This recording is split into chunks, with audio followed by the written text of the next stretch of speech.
okay, that's it. I am jumping off the bandwagon. I am through. I'm done. I have finished with the Home Alone franchise. Done. Merry fucking Christmas.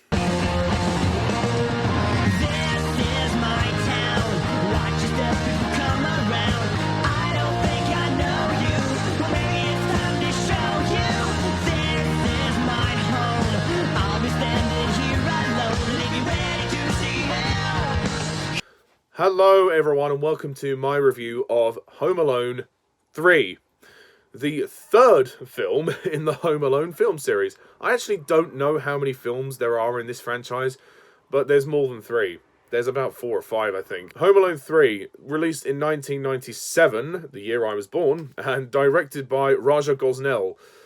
Yeah, that doesn't bode well.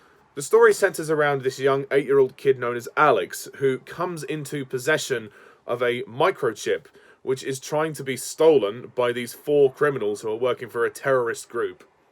And of course, he tracks their every movement, and they basically do what all the Home Alone movies do, have a big standoff inside the house, while he sets a load of traps and tries to defend himself and keep them from stealing the microchip as well. I was very dubious about reviewing this movie because I just didn't know if I wanted to put myself through it because I've heard so many bad things about it. And to be honest, those bad things are justified. Oh, Home Alone 3. It sucks! It's terrible! It fucking stinks! It's a piece of doggy doo-doo. I'm not even exaggerating. They've made one too many of these movies. Literally, they should have stopped with the second one. With the second film, they kind of got away with it because it was still very charming. Even though it was basically the same as the first one, it was kind of okay because they got away with it and it was charming. I still found some laughs. It was funny. This movie is dull and lifeless. It just seeps the life out of the franchise, and honestly, it kind of takes it into realms of stupidity. Like before, yeah, the Home Alone movies are not meant to be realistic in terms of the traps and everything. But in this third film, they go in way too far with making it goofy and cartoony. Certainly with the sound editing. I think the sound editing is misguided here. All of the like cartoony sound effects when characters bump into each other, when they fall over. It's just boring to watch because with the first 2 films, you loved the traps because they hurt. You felt the pain. You felt the physicality. You felt the brutality of it. With this third movie, that's all gone. They've turned it into a cartoon pantomime, and it just doesn't work for me. And I'm sorry, I do like the kid, though, Alex, played by Alex de Linz. I do think Alex is a very cute kid. He is so cute, and he's very charming. Every line he delivers, you can't help but love the kid. But at the same time, the way they've written his character, he's way too intelligent for his age. Way too intelligent for his age. I'm sorry. Like, even Kevin, wasn't able to come up with some of the things that Alex had in his house. And with the way that he actually makes the villains suffer so badly, it is so far from realism. Just, it's not even close. I mean, the first 2 movies weren't meant to be realistic either, but with the first one, you could kind of buy it. You think, oh, okay, yeah, he's using everything he has in his house, and yeah, it kind of works. The second one, it was a bit unrealistic how he just found this abandoned house and set more traps for Harry and Marv. In this one, these are the worst traps in the franchise. I haven't actually seen any of the movies after the third one, so I can't comment about those. But I did not really enjoy this movie. To me, the problem also with Home Alone 3 is that it's just such a boring film to sit through. It's dull. Nothing happens in this movie. Most of the time we spend with Alex just sitting in his house watching the robbers until the finale happens, and even then the finale is not riveting enough. And I'm sorry, I understand that his mother was put in a difficult position by her employer that, to go into work, but surely the old lady next door would have come into the house to watch Alex. It's stupid. Why does she not go into the house to watch him and keep an eye on him? I think it's so dumb. Like, surely you need to leave somebody with him when he's that age. He's like 8 years old, for fuck's sake. You don't just leave him alone like that. This is why I can't enjoy this movie, because there are just too many things that don't make sense and too many conveniences. Like I said, the character of Alex, he's written to be so intelligent that it's just convenient for the plot.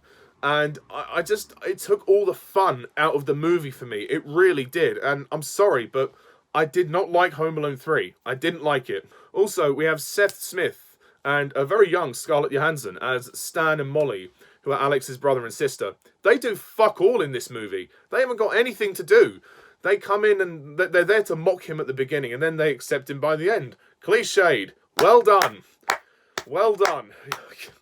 They don't get anything to do. Why are they even in it? If you took them out, the film would be no different, honestly. Kind of same with the dad, really. Even the dad doesn't really do that much either. I think he's kind of a wasted character as well. The jokes in here aren't funny. The comedy falls flat most of the time. A lot of jokes aimed at very young kids. I think they've actually they've lowered the target audience. Before, I think with the first two Home Alones, a family audience could probably watch them. This one, I think, is solely directed at kids, and I think kids will enjoy it. I mean, it's harmless fun for them. But honestly, anyone who's a diehard fan of this franchise will just think this is really tired. And yeah, it is. It's tired. It's unnecessary. It doesn't go anywhere. And what's even on this microchip anyway? They never explain it. Honestly, Home Alone 3 is one of the weirdest fucking openings to any film. It opens in Hong Kong. What? I mean, this whole plot about the microchip is stupid. And they misplaced the microchip at the airport. These are some of the dumbest written villains ever. These people, these agents are so incompetent. I would sack them in a heartbeat. The fact that it's not even really a Christmas movie because the whole thing is set in January. This thing is set in January. Although that's the least of the problems. I think the villains are all stupid. I don't like the villains in this movie. They're way too goofy. They're way too dumb for their own good. It's not the actors' faults. They try with what they have, but I just think the script is so stupid. How it writes them to be so goofy and so idiotic and so incompetent.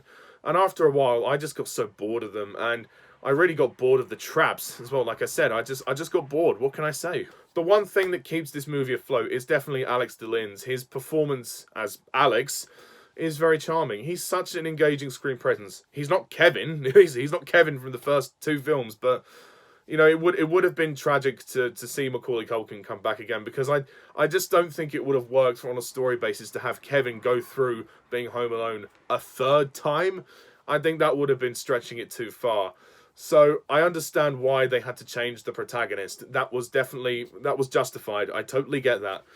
And Alex DeLinz isn't Kevin, but he's decent enough. Like I said, there's just so many things about Home Alone 3 that don't make sense. There's so many plot conveniences. His mother is irresponsible leaving him alone for that long, even though she had to go to work. I would have just protested and kept saying, well, I'm sorry, my son is sick, I need to look after him. Considering Alex has chickenpox, to leave him on his own like that is not the best idea, really. So, bad parenting, I think. At the end of the day, whether you like this movie or not, that's up to you. But to me, I just didn't like it. The music wasn't even that good. The old lady, Mrs. Hess, was also, she should have been a lot more responsible. She should have been looking after Alex a lot more.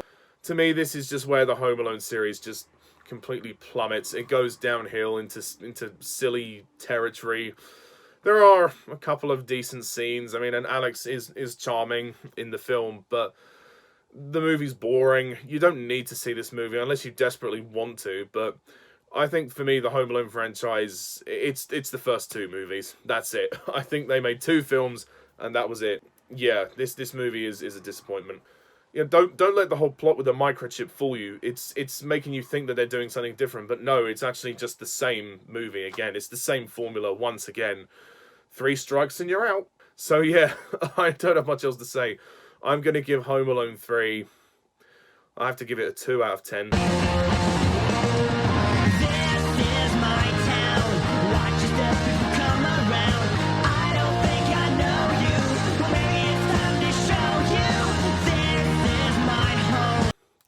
Because literally, the only thing I can like about it is Alex, is the kid. He's good in it, but there's nothing else that I can say I like about it. It's a very paint-by-numbers sequel.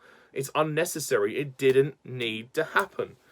So, there we go. But if you like the movie, that's fine. I respect your opinion if you like it, but please respect my opinion. I just didn't like it. I managed to watch it on Disney Plus for free, so I can't complain, really. That's my review of Home Alone 3.